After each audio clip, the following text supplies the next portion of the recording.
Bonjour mes bien-aimées femmes victorieuses, bonjour. Donc comme il est dit, nous sommes dans une semaine spéciale d'immersion, des passages bibliques, des histoires bibliques. Alors, je prie le Seigneur, merci Seigneur Dieu Tout-Puissant pour ce mardi. Merci pour le souffle de vie que tu donnes à chacune d'entre nous. Merci parce que tu nous as gardés hier, tu nous gardes aujourd'hui et tu nous garderas demain aussi. Alors nous te rendons grâce pour cela, Papa oh Dieu. Merci Père éternel.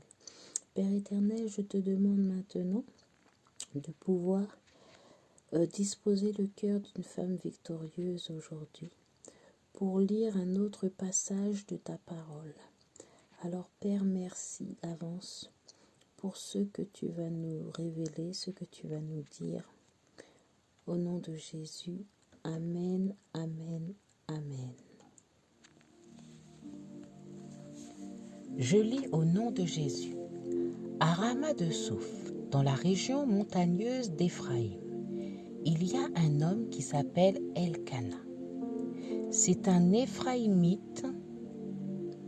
Il est fils de Yéraoam et petit-fils d'Éliou, lui-même fils de Tohu et petit-fils de Souf. Elkana a 2 femmes, Anne et Pénina.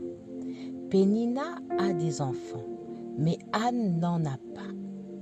Chaque année, Elkana quitte Rama pour aller à Silo. Là, il adore le Seigneur de l'univers et lui offre des sacrifices. Ophni et Pina, les 2 fils d'Élie, sont prêtres du Seigneur à Silo.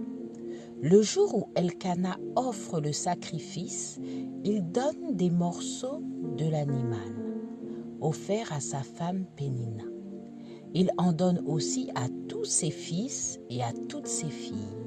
Mais Elkana donne un morceau bien meilleur à Anne, parce qu'il l'aime beaucoup. Pourtant, le Seigneur ne lui a pas donné d'enfant. Pénina, l'autre femme, n'arrête pas de blesser Anne par ses paroles. Elle se moque d'elle parce que le Seigneur ne lui a pas donné d'enfant. Chaque année, c'est la même chose. Quand Anne va à la maison du Seigneur, Pénina lui dit des paroles blessantes. Un jour, Anne se met à pleurer et elle refuse de manger. Elkana, son mari, lui dit « Anne, tu pleures, pourquoi donc? Pourquoi est-ce que tu ne veux rien manger? Est-ce que je ne vaux pas mieux pour toi que 10 fils ?» Après le repas à Silo, Anne se lève.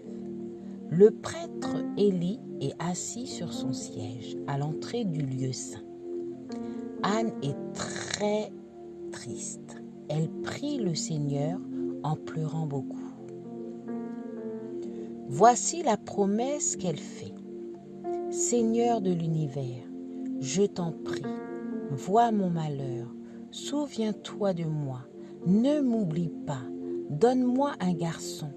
Je promets de le mettre à ton service pour toujours, et on ne lui coupera jamais les cheveux. » Anne prie le Seigneur longtemps.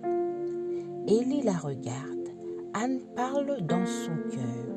Ses lèvres remuent, mais on n'entend pas sa voix. Élie croit qu'elle a trop bu. Il lui dit « Est-ce que tu vas rester longtemps ainsi? Tu as trop bu, sors d'ici. » Anne répond « Non, je ne suis pas ivre. Je suis une femme malheureuse, mais je n'ai pas bu. Je suis ici pour dire au Seigneur ce qui me fait mal. Ne me prends pas pour une femme qui ne vaut rien. Je suis trop malheureuse et trop triste.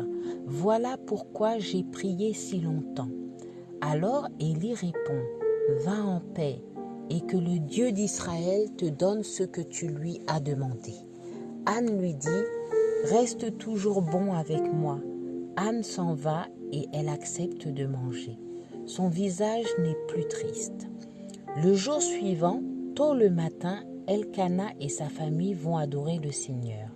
Puis ils retournent chez eux à Rama. Elkana s'unit à sa femme Anne et le Seigneur écoute la prière de celle-ci. Anne devient enceinte, puis elle accouche d'un garçon. Alors elle dit « Je l'ai demandé au Seigneur, c'est pourquoi je lui donne le nom de Samuel. » Seigneur du Tout-Puissant, merci pour ce passage. Merci Père éternel. Je te rends grâce, Papa oh Dieu. Merci. Papa oh Dieu, je prie pour une femme victorieuse. Je te demande tout simplement, Père éternel, ouvre-lui les yeux pour qu'elle voie clair. Au nom de Jésus. Oui, ta vérité n'est pas la réalité de ce monde. À toi seul, le règne, la puissance et la gloire pour des siècles des siècles. Amen. Alors, femmes victorieuses, je vous souhaite une bonne lecture, une bonne écoute et à demain.